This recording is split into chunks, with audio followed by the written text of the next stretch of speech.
Hi guys, இந்த video ஒரு legal clarification video.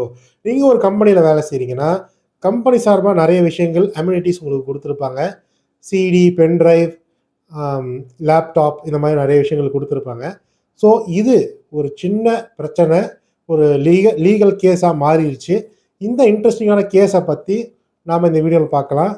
ஏன்னா இதில் நிறைய டெக்கு, கார்ப்பரேட் இதெல்லாம் இன்வால்வ் ஆகிருக்கு. நீங்கள் ஒரு கார்ப்பரேட் கம்பெனியில் வேலை செய்யும் பட்சத்தில் இதெல்லாம் நீங்கள் தெரிஞ்சு வச்சுக்கணும். இப்போது டெல்லியில் ஒரு பெரிய கேஸ் நடந்திருக்கு. ஒரு பொண்ணு 1995 ஒரு கம்பெனியில் வேலைக்கு சேர்றாங்க. எம்டி, மேனேஜிங் டைரக்டர் அப்படிங்கிற அந்த போஸ்ட்டில் ஜாயின் பண்ணுறாங்க. ஜாயின் பண்ணிவிட்டு 2016 ஏப்ரல் மாதம் வரைக்கும் வேலை செய்கிறாங்க. 2016 ஏப்ரல் மாதத்தில் போர்ட் ஆஃப் டைரக்டர்ஸ் மீட்டிங்லாம் ஒன்றா சேர்ந்து இந்த பொண்ணை மேனேஜிங் டைரக்டர் போஸ்ட்லேருந்து ரிமூவ் பண்ணிடுறாங்க. ரிமூவ் பண்ணதுக்கு அப்புறம் ஏப்ரல் மாதமே ஒரு மெயில் வந்து அந்த பொண்ணுக்கு வருது. கம்பெனி சம்மந்தப்பட்ட லீகல் டாக்குமெண்ட்ஸ், ஏன்னா மேனேஜிங் டைரக்டர்ஸ்னால் அந்த டாக்குமெண்ட்ஸ் எல்லாத்துக்குமே அவங்களுக்கு, ஃபினான்ஷியல் டாக்குமெண்ட்ஸ் எல்லாத்துக்குமே அவங்களுக்கு ஆக்சஸ் கொடுத்துருப்பாங்க. ஸோ அந்த documents, pen drives, so computer, laptop ஏதாவது உங்ககிட்ட இருந்ததுன்னா அதை நீங்கள் வந்து ரிட்டர்ன் பண்ணிடுங்கன்னு சொல்லி ஒரு இமெயில் வந்திருக்கு. ஸோ இது இங்கே என்ன நடந்திருக்கு இந்த கேஸில் அப்படின்னு பார்த்தீங்கன்னா, அவங்க அதை ரிட்டர்ன் பண்ணலை. ஜூன் மாதம் தான் ரிட்டர்ன் பண்ணியிருக்காங்க. திருப்பி ஒரு மெயில் போட்டோன்னே ரிட்டர்ன் பண்ணியிருக்காங்க. அதுக்கு அந்த பொண்ணு தரப்புலேருந்து சொல்லப்பட்ட விஷயம் என்னன்னு பார்த்தீங்கன்னா, நான் வந்து மேனேஜிங் டைரக்டருங்கிற போஸ்ட்லேருந்து என்னை வந்து தூக்கிட்டாங்க. இருந்தாலும் நான் வெறும் டைரக்டர் அப்படிங்கிற அந்த போஸ்ட்டில் அந்த கம்பெனியில் தொடர்ந்து வேலை செஞ்சுக்கிட்டு இருந்தேன் ஜூன் மாதம் வரைக்கும். அதாவது ஏப்ரல் 2016 மேனேஜிங் டைரக்டர்லேருந்து தூக்குனாங்க. ஜூன் 2016 வரைக்கும் அந்த பொண்ணு டைரக்டர் அப்படிங்கிற போஸ்ட்டில் அந்த கம்பெனியில் இருந்திருக்கு.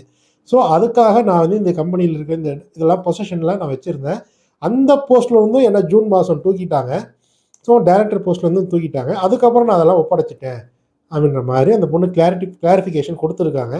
பட் இதை வந்து ஒரு கோர்ட்டில் கேஸாக இத்தனை வருஷம் நடந்திருக்கு.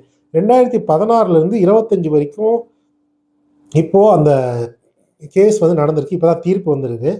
இதில் அந்த ஜட்ஜஸ் வந்து என்ன சொல்கிறாங்க அப்படின்னா, கம்பெனிஸ் ஆக்ட் 2013 படி எந்த ஒரு போஸ்டிங்கில் நீங்கள் வந்து ஒரு கம்பெனியில் இருந்தாலும் அந்த போஸ்டிங்காக உங்களுக்கு கொடுக்கப்பட்டிருக்கிற அலவன்ஸ், ஃபோன் பில்லு கட்டுறதா இருக்கலாம், கார்ப்பரேட் சிம்மாக இருக்கலாம், லேப்டாப்பாக இருக்கலாம், அதை அந்த போஸ்டிங் பறி போகும்போது நீங்கள் ரிட்டர்ன் பண்ணணும். நீங்கள் ஒரு கம்பெனியில் மல்டிபிள் போஸ்டிங் கூட வச்சுருக்கலாம்.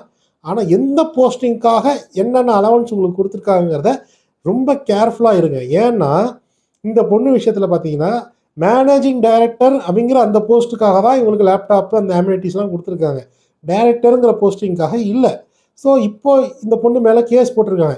இப்போ இந்த 2 மாதம் தான், இப்போ ஏப்ரல்லேருந்து ஜூன், இந்த நடுவில் 2 மாதம் தான் இந்த பொண்ணு வந்து இந்த கம்பெனி ப்ராப்பர்ட்டிஸை அவங்க கைவசம் வச்சுருந்தாங்க இல்லையா? ஆனால் இந்த கேஸில் என்ன மென்ஷன் பண்ணுறாங்கன்னா, நீ வந்து போட்டி கம்பெனிக்கு விற்றுருவ, அதில் இருக்க டேட்டாஸை திருடி விற்றாலும் என்ன நாங்கள் வந்து கேட்க முடியும், நீ வந்து அந்த மாதிரிலாம் வந்து கசன்னு போட்டு கேஸ் போட்டிருக்காங்க. ஸோ நீங்கள் ஃப்யூச்சரில் ரொம்ப கவனமாக இருங்க. நீங்கள் ஒரு கம்பெனியில் வேலை செய்கிறீங்கன்னா எந்த போஸ்டிங்குக்காக, நீங்கள் நிறைய ப்ராஜெக்ட்ஸில் உங்களை வந்து கொடுப்பாங்க இல்லையா, எந்த ப்ராஜெக்டில் சைன் அப், ஏன்னா மல்டிபிள் ப்ராஜெக்ட்ஸில் நீங்கள் ஒர்க் பண்ண வேண்டியதாக கூட இருக்கலாம். எந்த ப்ராஜெக்ட்டுக்காக என்ன அலவன்ஸ் கொடுத்தாலும் அந்த ப்ராஜெக்டோ இல்லை அந்த போஸ்டிங்கோ முடிகிற பட்சத்தில் அதை நீங்கள் ரிட்டர்ன் பண்ண சொல்லுவாங்க. ரிட்டர்ன் பண்ண சொன்னாங்கன்னா ரிட்டர்ன் பண்ணிடுங்க. இல்லைனா தேவையில்லாமல் உங்களை கோர்ட்டுக்கு இழுத்து கசன்னு பண்ணி விட்டுருவானுங்க. இந்த விஷயத்தில் ஜட்ஜஸ் என்ன சொல்லியிருக்கிறாங்கன்னா, ஆர்டிக்கல் 452 ஆஃப் 2013 ஆக்ட் படி அவங்க இந்த பொண்ணு வந்து அந்த வந்து இப்போ எல்லாத்தையும் ரிட்டர்ன் பண்ணியிருக்கணும் அப்படின்ற மாதிரி சொல்கிறாங்க.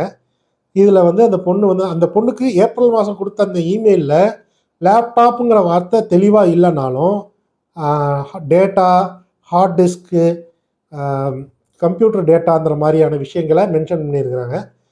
ஸோ லேப்டாப்புக்குள்ளே தானே அந்த கம்ப்யூட்டர் டேட்டாலாம் இருக்கும், அது லேப்டாப்பை தான் குறிக்குது. படித்தவங்களுக்கு இது தெரியாதா? லேப்டாப்புன்னு சொன்னால் தான் அதை ரிட்டர்ன் பண்ணணுன்னு அவசியம் இல்லை. Computer companies and it's datas அப்படின்னு சொன்னாலே இட் இம்ப்ளைஸ் அப்படிங்கிறத மாதிரி நீதிமன்றத்தில் சொல்லியிருக்காங்க. ஸோ இதுதான் ஒரு அவேர்னஸ் வீடியோக்காக தான்.